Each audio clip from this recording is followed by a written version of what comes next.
ಓಂ ಯತೋ ಯತಃ ಸಮೀಹಸೆ ತತೋ ನೋ ಅಭಯಂ ಕುರು ಶನ್ನಃ ಕುರು ಪ್ರಜಾಭ್ಯೋ ಅಭಯಂ ನಃ ಪಶುಭ್ಯ. ಬಂಧುಗಳೇ, ನನ್ನ ಸಮಸ್ತ ಬಂಧು ಭಗಿನಿಯರಿಗೆ ಡಾಕ್ಟರ್ ಸುಕುಮಾರ ಶಾಸ್ತ್ರಿ ಮಾಡುವ ವಂದನೆಗಳು. ಬಂಧುಗಳೇ, ಕಳೆದ ಎಪಿಸೋಡ್ನಲ್ಲಿ ನಾನು ಮೃಗೋನ ಭೀಮ ಕುಚರೋ ಗಿರಿಸ್ಥಾಹ ಈ ಮಂತ್ರದ ವ್ಯಾಖ್ಯಾನವನ್ನು ಮಾಡಿದ್ದೆ. ಇದರಲ್ಲಿ ನಾನು ಮೊದಲೇ ಹೇಳಿದಾಗೆ ಇದು ವಿಷ್ಣುವಿಗೆ ಆರಾಧನೆಯನ್ನು ಮಾಡುವಂಥ, ಅವನ ಗುಣವನ್ನು ಹೇಳುವಂಥ ಮಂತ್ರ. ವಿಷ್ಣು ವೇವೇಸ್ತಿ ವ್ಯಾಪ್ನೋತಿ ಚರಾಚರಂ ಜಗತ್ ಇತಿ ವಿಷ್ಣು. ಸಂಪೂರ್ಣ ಚರಾಚರ ಜಗತ್ತಿನಲ್ಲಿ ಸರ್ವವ್ಯಾಪಕನಾಗಿ ಸರ್ವಾಂತರ್ಯಾಮಿಯಾಗಿ ಇರುವವನೇ ವಿಷ್ಣು ಪರಮಾತ್ಮ. ಮೃಗೋನ ಭೀಮ ಕುಚರೋ ಗಿರಿಸ್ಥಃ. ಹಿಂದಿನ ಎಪಿಸೋಡ್ನ ಹೇಳಿದೆ, ಮೃಗ ಅಂತ ಹೇಳಿದರೆ ಮಾರ್ಷ್ಟೇ ಗತಿಕರ್ಮಣ, ಸರ್ವತ್ರ ಗತಿಯನ್ನು ಮಾಡುವವ. ಉಪನಿಷತ್ತಿನಲ್ಲಿ ಯಮಾಚಾರ್ಯ ನಚಿಕೇತನಿಗೆ ಹೇಳುತ್ತಾನೆ, ನಚಿಕೇತ ಶಯಾನೋ ಯಾತಿ ಸರ್ವತಃ. ಈ ಕಠೋಪನಿಷತ್ತಿನಲ್ಲಿ ಅವ ಹೇಳ್ತಾನೆ, ನಚಿಕೇತ, ಪರಮಾತ್ಮ ನಿನ್ನ ಒಳಗೆ ಇದ್ದುಕೊಂಡು ಕೂಡ ಅವನು ಸರ್ವವ್ಯಾಪಕನಾಗಿದ್ದಾನೆ, ಸರ್ವತ್ರ ಗತಿಯನ್ನು ಮಾಡುತ್ತಾನೆ. ಈ ರೀತಿ ಮೃಗ ಅಂತ ಹೇಳಿದರೆ ಸರ್ವತ್ರ ಗತಿಯನ್ನು ಮಾಡುವವನು, ಸರ್ವವ್ಯಾಪಕನೂ ಆಗಿದ್ದಾನೆ. ಆಮೇಲೆ ಭೀಮ, ಅದರ ಅರ್ಥವನ್ನು ಹಿಂದಿನ ಇದರಲ್ಲಿ ಹೇಳಿದ್ದೇನೆ. ಈಗ ಬರುತ್ತದೆ ಕುಚರಹ ಮತ್ತು ಗಿರಿಸ್ಥ. ಈ ಎರಡು ಪದಗಳನ್ನು ಸ್ಪಷ್ಟ ಮಾಡಬೇಕಾಗಿದೆ. ಕುಚರಹ ಅಂತ ಹೇಳಿದರೆ ಭಾರತೀಯ ವಿದ್ವಾಂಸರು ಕೆಲವರು ಕುತ್ಸಿತ ಚರ ಅಂತ ಮಾಡಿದ್ದಾರೆ. ಕುತ್ಸಿತ ಅಂತ ಹೇಳಿದರೆ ಕೆಟ್ಟವಾದದ್ದು. ಚರಹ ಚರಗತಿ ಭಕ್ಷಣಯೋ. ಚರಧಾತುವಿಗೆ ಗತಿ ಮತ್ತು ಭಕ್ಷಣೆ ಎರಡು ಅರ್ಥಗಳಿವೆ. ಅವನು ಕೆಟ್ಟ ಪ್ರದೇಶದಲ್ಲಿ, ಪಾಶ್ಚಾತ್ಯರು ಹೇಳಿದಾಗೆ he is living in dirty place and hunting the animals. ಇವಾಗ ಇದನ್ನು ನಾವು ಸ್ಪಷ್ಟಪಡಿಸಬೇಕಾಗಿದೆ. ಮಹರ್ಷಿ ಮಹಿದಾಸ ಐತರೇಯರು ಐತರೇಯ ಬ್ರಾಹ್ಮಣದಲ್ಲಿ ಕುಚರ ಶಬ್ದದ ಅರ್ಥ ಕೌ ಆನಂದೌ ಚರತಿ ವಿಚರತಿ ಇತಿ ಕುಚರಃ. ಅವರು ಚರತಿ ಶಬ್ದಕ್ಕೆ ವಿಚರತಿ ಅಂತ ಮಾಡಿದ್ದಾರೆ. ಬಂಧುಗಳೇ, ಸದಾಕಾಲ ಆನಂದದಲ್ಲಿಯೇ ಇರುವವನು, ಆನಂದ ಸಾಗರ. ನಾವು ಭಗವಂತನಿಗೆ ಹೇಳುತ್ತೇವೆ ಕೃಪಾಸಿಂಧು, ದಯಾನಿಧಿ, ಆನಂದ ಸಾಗರ. ಬಂಧುಗಳೇ, ಪರಮಾತ್ಮ ಆನಂದಮಯ ಪುರುಷ, ಜೀವಾತ್ಮ ವಿಜ್ಞಾನಮಯ ಪುರುಷ. ಶಂಕರಾಚಾರ್ಯರು ಒಂದು ತಪ್ಪನ್ನು ಮಾಡಿದ್ದಾರೆ. ಅವರು ಬ್ರಹ್ಮ ಸತ್ಯಂ ಜಗನ್ಮಿಥ್ಯ ಜೀವೋ ಬ್ರಹ್ಮೈವ ನಾಪರ ಅಂತ ಹೇಳಿದರು. ಜೀವ ಮತ್ತು ಬ್ರಹ್ಮ ಒಂದೇ ಅಂತ. ಕಾರಣ ಏನು ಅಂತ ಹೇಳಿದರೆ, ಪೃಥ್ವಿ, ಅಪ್, ತೇಜ, ವಾಯು, ಆಕಾಶ್, ಕಾಲ್, ದಿಶಾ, ಆತ್ಮ, ಮನ್, ನವದ್ರವ್ಯಾಣಿ ಚೇತಿ. ಈ 9 ದ್ರವ್ಯಗಳಿವೆ. ಆತ್ಮ ಅತ ಸಾತತ್ಯೇ ಗಮನೆ, ಸತತ ಗಮನಶೀಲ, ಗತಿಶೀಲನಾಗುವನು.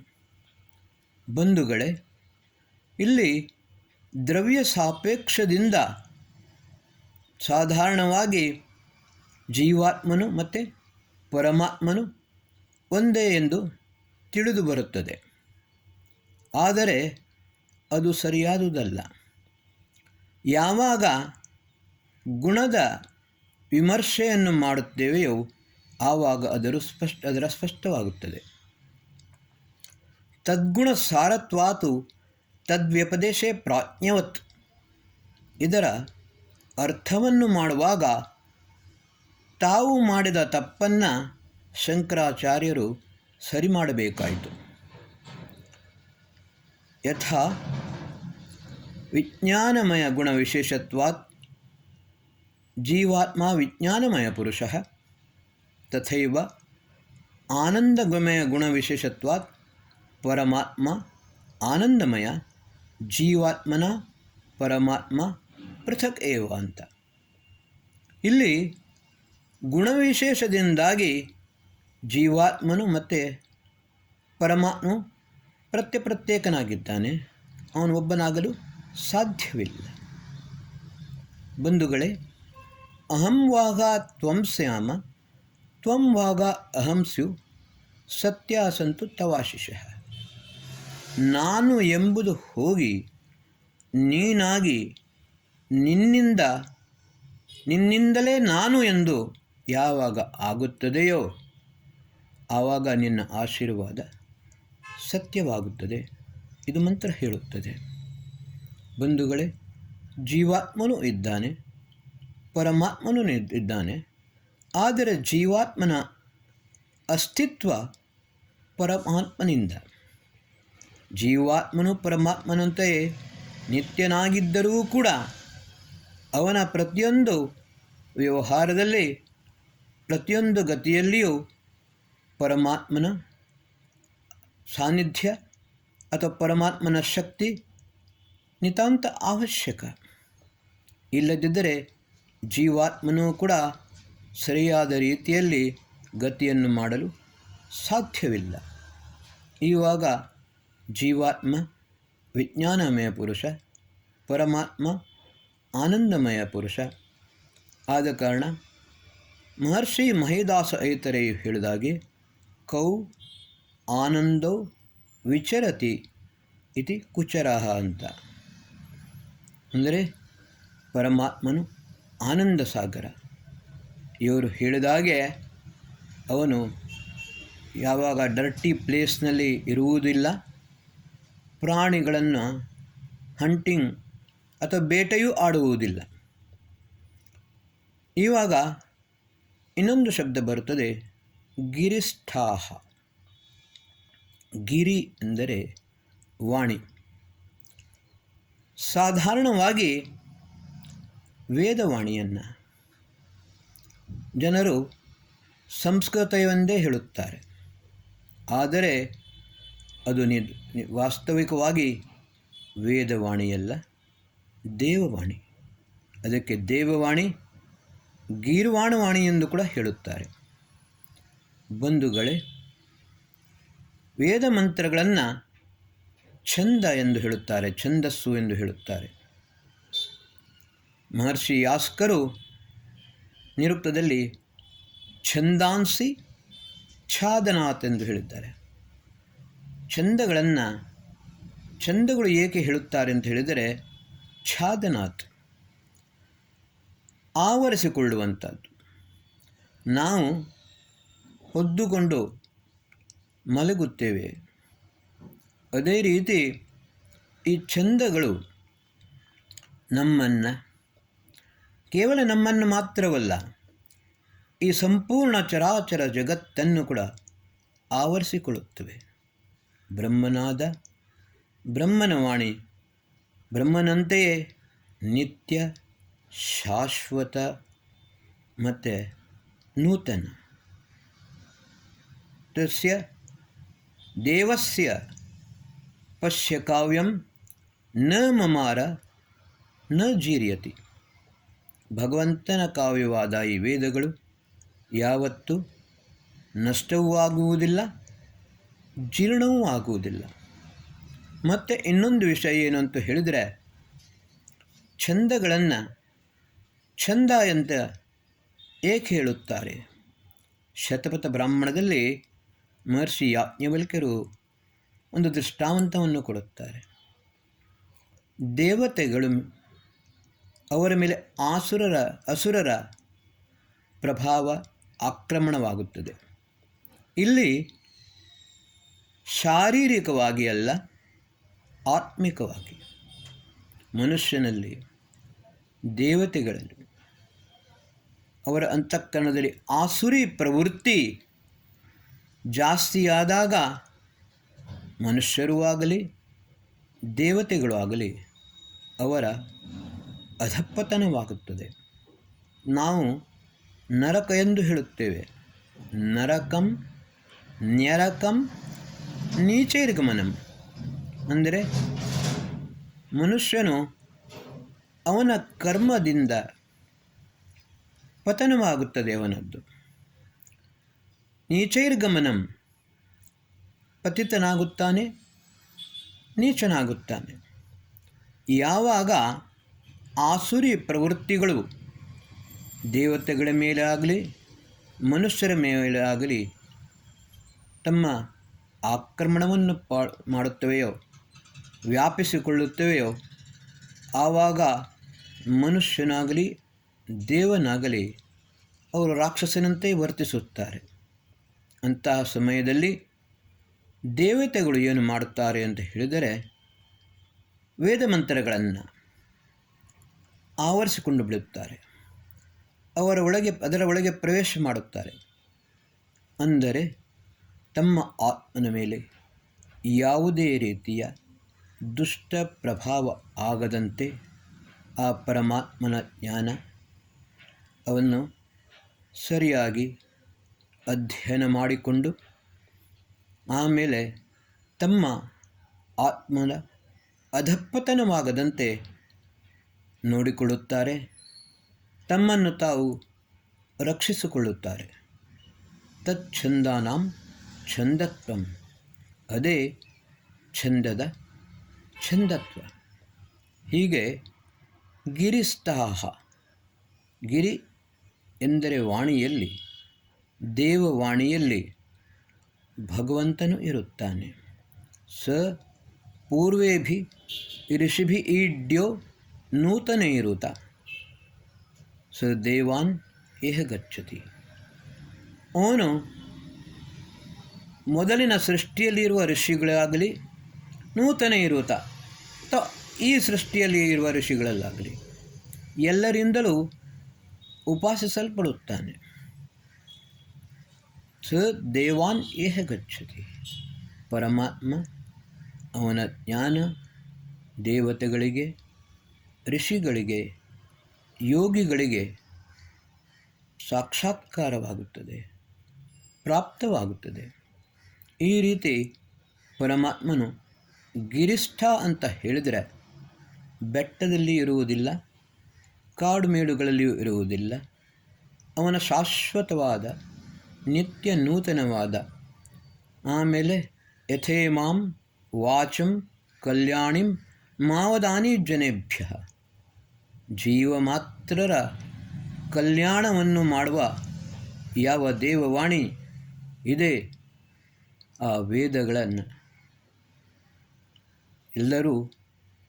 ಎಲ್ಲರಿಗೂ ಭಗವಂತ ಯಾವುದೇ ರೀತಿಯ ಭೇದ ಭಾವವನ್ನು ಮಾಡದೆ ಎಲ್ಲರ ಕಲ್ಯಾಣಕ್ಕೋಸ್ಕರ ಕೊಟ್ಟಿದ್ದಾನೆ. ಅದಕ್ಕೋಸ್ಕರ ಪರಮಾತ್ಮನ ಆ ದಿವ್ಯವಾದ ವೇದಜ್ಞಾನವನ್ನು ನಾವು ಅಧ್ಯಯನ ಮಾಡಬೇಕು. ನಾವು ಪರಮಾತ್ಮನ ಗುಣಗಾನವನ್ನು ಮಾಡುತ್ತೇವೆ, ಭಜನೆಯನ್ನು ಮಾಡುತ್ತೇವೆ. ವಿಷ್ಣು ಸಹಸ್ರನಾಮದಲ್ಲಿ ಗೋವಿಂದೋ ಗೋವಿದಾಂಪತಿ ಅಂತ ಬರ್ತದೆ. ಗೋವಿಂದ ಅಂತ ಹೇಳಿದರೆ ವಾಣಿಯ, ಗೋವಿದಾಂ ವಿದ್ವಾಂಸರ, ಋಷಿಗಳ, ಯೋಗಿಗಳ ರಕ್ಷಣೆಯನ್ನು ಮಾಡುವವ. ಯಾವಾಗ ಮನುಷ್ಯನು ಅಭ್ಯುದಯ ಮತ್ತು ನಿಶ್ರೇಯಸ್ಸಿನ ಕಡೆಗೆ ಹೋಗುತ್ತಾನೆ, ಆವಾಗ ಪರಮಾತ್ಮನ ಸಾನ್ನಿಧ್ಯ, ಪರಮಾತ್ಮನ ರಕ್ಷಣೆ ಅವನಿಗೆ ಪ್ರಾಪ್ತವಾಗುತ್ತದೆ. ಈ ರೀತಿ ಮೃಗೋನ ಭೀಮ ಕುಚರೋ ಗಿರಿಸ್ಥಾಹ ಸರ್ವತ್ರ ಗತಿಶೀಲ, ಸರ್ವಶಕ್ತ, ಸರ್ವವ್ಯಾಪಕ, ಸರ್ವಾಂತರ್ಯಾಮಿ ಆನಂದ ಸಾಗರನಾದ ಪರಮಾತ್ಮ ಅವನ ವಾಣಿಯಲ್ಲಿಯೇ ಸದಾಕಾಲ ಇರುತ್ತಾನೆ. ಬ್ರಹ್ಮನಾದದಲ್ಲಿಯೇ ಅವನು ಆನಂದ ಸಾಗರದಲ್ಲಿಯೇ ಇರುತ್ತಾನೆ. ಆ ಆನಂದ ನಮಗೆ ಪ್ರಾಪ್ತವಾಗುವುದು ಹೇಗೆ?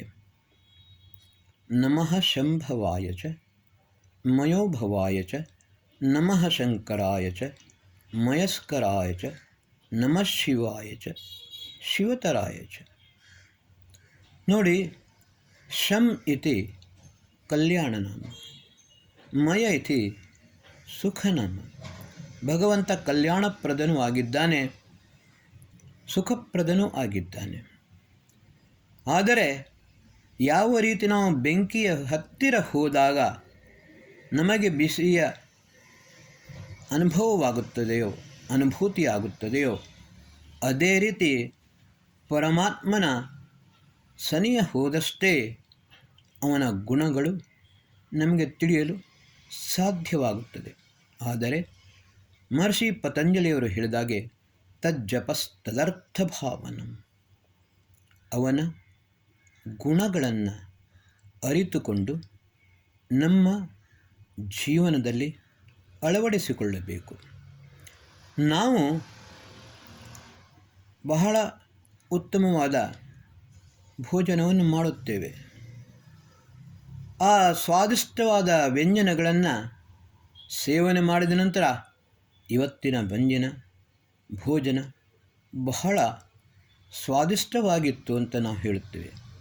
ಆದರೆ ಒಬ್ಬ ಮೂಕ, ಅವನ ಬಾಯಿಯಲ್ಲಿ ಸ್ವಾದಿಷ್ಟವಾದ ವ್ಯಂಜನವನ್ನು ಹಾಕಿ ಆಮೇಲೆ ಅವನ ಹತ್ರ ಕೇಳಿದರೆ ಇದು ಹೇಗೆ ಉಂಟು, ಇದರ ಸ್ವಾದ, ಇದರ ಟೇಸ್ಟ್ ಹೇಗೆ ಉಂಟು ಅವನ ಹತ್ರ ಕೇಳಿದರೆ ಅವನು ಪಾಪ ಏನು ತಾನು ಹೇಳಬಲ್ಲ, ಏನೋ ಬಾ ಅಂತ ಏನೋ ಇದು ಮಾಡ್ತಾನೆ. ಅವನಿಗೆ ಸರಿಯಾಗಿ ಹೇಳಲು ಆಗುವುದಿಲ್ಲ. ಅದೇ ರೀತಿ ಪರಮಾತ್ಮನು ಅವರ್ಣನೀಯವೂ ಆಗಿದ್ದಾನೆ, ಅನಿರ್ವಚನೀಯನೂ ಆಗಿದ್ದಾನೆ. ಅದಕ್ಕೋಸ್ಕರವೇ ಹೇಳುತ್ತದೆ ಶಂಭು ಮಯೋಭು ನೋ ಹೃದಯ ಪ್ರಣ ಆಯುಂಷಿ ತಾರಿಷತ್. ಪರಮಾತ್ಮನು ನೋರದೆ ನಮ್ಮೆಲ್ಲರ ಹೃದಯಕ್ಕೆ, ನಮ್ಮೆಲ್ಲರ ಮನಸ್ಸಿಗೆ ಶಾಂತಿಯನ್ನು, ಆನಂದವನ್ನು ಕೊಡುತ್ತಾನೆ. ಅವನು ಕೊಡುವುದು ನಮ್ಮ ಮನಸ್ಸಿಗೆ ಶಾಂತಿ ಮತ್ತು ನೆಮ್ಮದಿ, ನಮ್ಮ ಹೃದಯಕ್ಕೆ, ನಮ್ಮ ಆತ್ಮನಿಗೆ ಆನಂದವನ್ನು ಕೊಡುವನಾಗಿದ್ದಾನೆ. ಆದ ಕಾರಣ ಈ ಮಂತ್ರಗಳನ್ನು ನಾವು ಸರಿಯಾಗಿ ಅರ್ಥ ಮಾಡಿಕೊಂಡು ನಮ್ಮ ಜೀವನದಲ್ಲಿ ಅಳವಡಿಸಿಕೊಂಡರೆ ಮಾತ್ರ ಅದು ಸಾರ್ಥಕವಾಗುತ್ತದೆ. ಇಲ್ಲದಿದ್ದರೆ ಏನೇನೋ ಅನರ್ಥಗಳನ್ನು ಮಾಡಿಕೊಂಡು ಕೆಟ್ಟ ಸಂಪ್ರದಾಯಗಳನ್ನು ನಡೆಸಿಕೊಂಡು ಹೋಗುವಂಥದ್ದು ಇದು ಒಂದು ಚಿಂತಾಜನಕವಾದದ್ದು, ಅಪಹಾಸ್ಯಕರವಾದದ್ದು. ಇದನ್ನು ನಾವು ಮಾಡಬಾರದು. ಓಂ ಶಾಂತಿ.